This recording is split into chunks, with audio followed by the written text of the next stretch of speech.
दोस्तों, अभी मार्केट में सबसे ज्यादा चर्चा गोल्ड और सिल्वर में दिख रही है। हर कोई इन दोनों की बढ़ती कीमतों की बात कर रहा है क्योंकि गोल्ड लगातार ऊपर जा रहा है।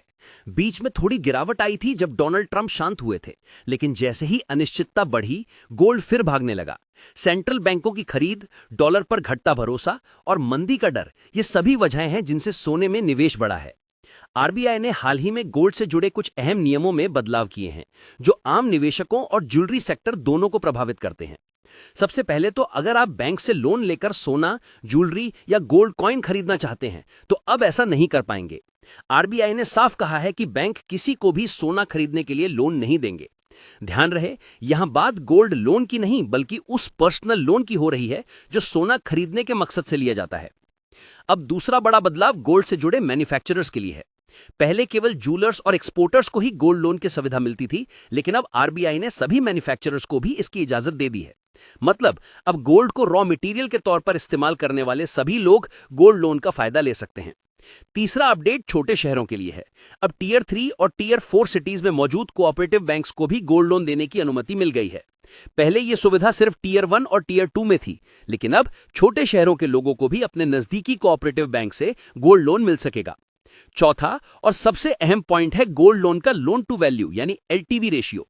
यह नियम 1 अप्रैल 2026 से लागू होगा।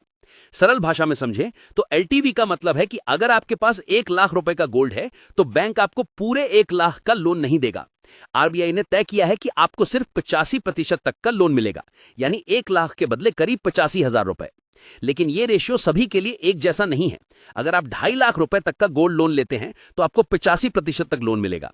अगर 2.5 से 5 लाख के बीच है तो एलटीवी घटकर 80% रहेगा और 5 लाख से ज्यादा के गोल्ड लोन पर सिर्फ 75% तक का लोन मिलेगा। अब यहां पर एक और अहम बात समझिए, यह लोन ज्वेलरी की मेकिंग चार्ज को शामिल करके नहीं मिलेगा। आरबीआई ने साफ किया है कि मेकिंग चार्जेस को गोल्ड वैल्यू में नहीं गिना जाएगा। मतलब अगर आपकी ज्वेलरी की कीमत 1 लाख है और उसमें 10,000 रुपए मेकिंग चार्ज है तो बैंक आपके गोल्ड की कीमत 90,000 मानेगा और उसी पर 85% के हिसाब से लोन देगा। साथ ही गोल्ड की प्योरिटी भी जांची जाएगी। अगर आपका सोना 100% प्योर नहीं है तो वैल्यू कम मानी जाएगी और उसी हिसाब से लोन घट जाएगा।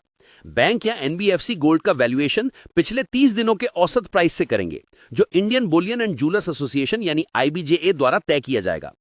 इन सभी नए नियमों का असर गोल्ड सेक्टर की कंपनियों पर भी देखने को मिल सकता है, जैसे Muthoot finance, Manappuram finance, Titan, Kalyan jewellers, Rajesh exports, PNG, TBZ और वैभव ग्लोबल जैसी कंपनियां गोल्ड सेगमेंट में काम करती हैं और इन पर मार्केट में हलचल जारी है।